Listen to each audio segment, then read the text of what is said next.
and welcome back to Lizard Studios. Today you are going to be learning about different filmmaking angles that really help a lot in your photography. You're going to be taking some photos when I teach you the different angles, and then we're going to use those photos to do something else really cool. Okay? But before we begin today's class, you need to get some materials out on the table. Alright? Let's do it. So today you are going to be using either a camera, just a normal regular camera with, that you could take photographs with, or you could use a phone that also has a camera, or in my case, I am going to be using this iPad, okay? At schools, we have iPads, so it's easier for us to use iPads at the schools, okay? You're also going to be needing a doll, maybe your sibling's doll, or maybe your mother or father's doll that they have there, or maybe a stuffed animal, or maybe just a puppet. If you have like a little puppet like this one, you could also use it to take these photographs that we're going to be learning how to take today, okay? So I'm going to put these away because I'm not going to be using the phone or the camera. I'm going to be using the iPad. And let's begin today's lesson. Okay, boys and girls, so today I'm going to show you my iPad some of the photos that I already took. I'm going to show you 8 different types of photographs that are taken just to give photography and to give films a different sense, okay? So I'm going to start with the first one, and this is called a wide shot, okay? And I want you to do a wide shot today with one of your animals, okay? Now, what is a wide shot? A wide shot is when you see where the person is at and everything that there is around. So you put that person or that doll in a place. So you establish where that photo is at, okay? You could tell a lot by where the doll is, by what you see around her, okay? So this is called a wide shot. Now, I'm also gonna ask you to make a full shot. What is a full shot? A full shot is where you see the whole entire body of that doll, but you could see less of the background. You could see a little bit because you want to know where that person or that thing is at, but you don't want to see more of it because you already saw more of it in the wide shot, okay? Then there's another really cool shot that is called the knee or cowboy shot. Why? Because way back when the cowboy westerns were made, this was a shot that was really used a lot because the filmmakers wanted to show the cowboys with their guns next to them. So they would film them or take photographs from the knee up. So that is why it's called a cowboy shot, okay?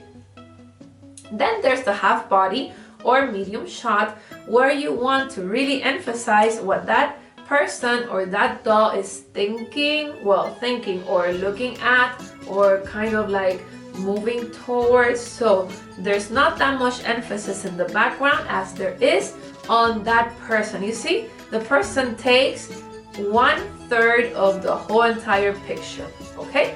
And let's go to the next shot. This is called the close-up face shot. This tells a lot about what the person is thinking, okay? Because they could look one way, they could look the other way, they could look up, they could look down. So you're really going to see what's happening in that shot, okay? And then there is the extreme close-up photo, okay? This shot is really cool when you want to show emotion. What are they thinking? What are their lips doing? Are they opening like, or are they just going like this because they're so upset? So this is a really good shot that filmmakers and photographers also use sometimes, okay? I'm gonna show you another example. Now, this shot is called a high angle or overhead shot, okay? And this angle is used when in a film or in a photograph, you want to show that the other person looking at that person is more important. I am bigger, I am a giant, and this person is smaller than me. So in filmmaking and in photography, this shot is used many times to show something little, to show something that really doesn't mean a lot, okay? That it doesn't have a lot of importance, all right? And then we have the low angle shot. The low angle shot is like this person here is superior than me. It's like, oh my goodness, they're more important than I am, all right? So this is the low angle shot. I took some pictures of my car also, and I want to show you those pictures. So I said, well, let me put my car, because you could also use a car and an object to do this, okay, just to practice. And this is what I did. I took a wide shot of my car and the place where it was at. Look at the space. It's taking up, if you would divide this, it's taking up like 1/9 of the space. It's right in the center, right there. And I put some angles here just to make the composition really, really nice, okay? Then I took a full shot of the car. The angles are still there, but now I see less of the road and where it's at, all right? And that is a full shot. Then I took that neat cowboy shot, well, just a little bit of the car where you don't see the bottom of it, but you do see from the wheel up. So I kind of related the knee and the wheel, okay? And I took the shot of my car just as like if it was going to go forward, okay? So, and then I took a half body of my car, like a medium shot, and I did that. Now in this shot, you could really tell that there's a person approaching right here, which was me, okay, taking the picture, all right? And you see the reflection on the mirror right here. So this is really cool because the reflection kind of joins with the trees in the back, okay? But you still see the angle that I put behind the car. So it's kind of cool, okay? And then I took another one, which would be like a close-up picture. This would be like a face shot. And here you could see that there's a person approaching. There are trees behind that person, but you could also see through the car to that angle in the back where that road is joining in the back, okay? So let's go to the next one. And now an extreme close-up. What's going on inside that car?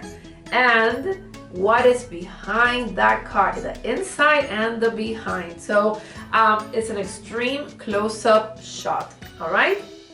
Then I took a photograph also from a high angle, from overhead, okay, like showing like it's a little car and something's gonna happen to it from the top, all right? And then I took one from the bottom, like if it was an ant or a little rabbit or a little animal looking up. You could see the trees in the sky. You could see the clouds in the sky, okay? You could see the sky. So, this is a low angle. And then I took some pictures also because I want you to really, really understand what this is like, okay? And I took a photograph of a skater, okay? So there was a skater here, and I took a photo of him really far away. This is a full shot because it tells me that he is at a parking lot. See, it says parking this way, and then this is like a road. Now, I got closer to see what he was doing, and this is a full shot because all his body is included in this actual photograph. Then I took that neat cowboy shot, okay? His gesture is completely there, okay? He's just being cool on top of that skateboard, all right? And then I took a half body medium shot, okay? Which is just half body, and then we could see there more like his emotions, okay? And now we could also see that he's taking up like a third of the composition, okay? Then we have the close-up face shot. What is he thinking when we really stop and look at his face? What is he thinking? Am I gonna fall the skateboard, or what is he thinking at the moment? And then we have the real close-up eye photo, eye, nose, and a little bit of the mouth, ear photo, but we want to focus on his eye. What is he thinking? All right, this is a extreme close-up shot. Maybe if he was looking the other way, we could tell that he was looking this way, maybe at a car or something that was passing by, I don't know.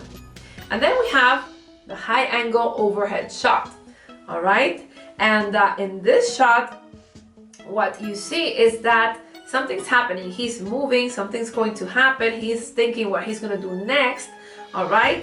This is from like a higher perspective, looking down. What is he going to do?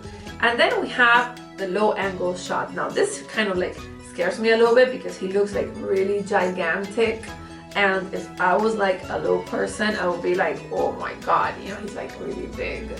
And this is, I mean, he looks powerful here, all right? So, because he is in that perspective, so he looks very powerful.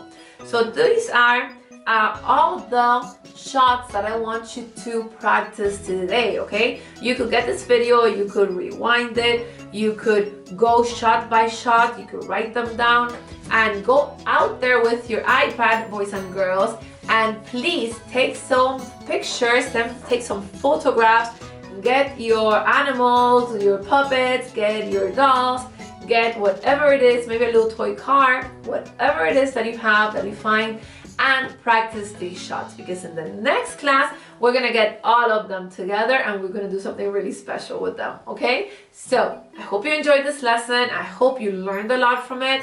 Go out, have some fun with your camera, with your phone, with your iPads, with whatever you have to take photos, okay? And enjoy it. Remember, have a good week, have a good day. I'll see you next week with your photographs in your iPads. And remember, creative minds build a better future. Bye-bye.